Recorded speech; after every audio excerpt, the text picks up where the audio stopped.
আসসালামু আলাইকুম। আমরা এখন দেখাবো র ফলা।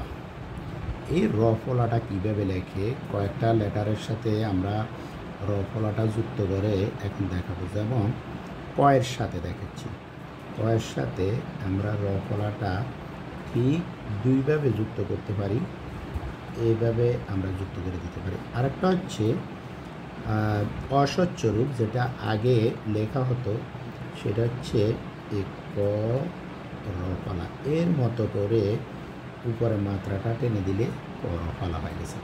এরপর আমরা বয়ের সাথে যুক্ত করি। যেমন বয়ের সাথে এই র ফলাটা যদি আমরা যুক্ত করি, তাহলে আমাদেরকে ঠিক এইভাবে লিখতে হবে। এটা ঢেউ খেলানো বাসটা যতটা সুন্দর করে তোলা যায়, ঠিক লেটারটা ততটা সুন্দর হবে। আবারও দেখাচ্ছি, এইভাবে প্রত্যেকটি লেটারের সাথে এই র ফলাটা নিচে ঢেউ খেলানো বাসটা তুলে আনতে হবে, তাহলে পারফেক্টলি এটা দেখতে সুন্দর দেখা যাবে।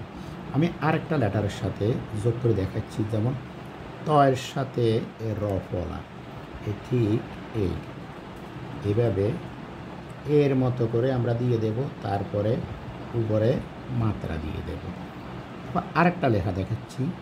যেমন টয়ের সাথে আমরা টটাকে ঠিক মাঝ বরাবর তার প্রান্ত সীমা শেষ করে আমরা উপরে টিকিটা দিলাম, এরপরে এইখান থেকে র ফলাটা দিয়ে দিলাম।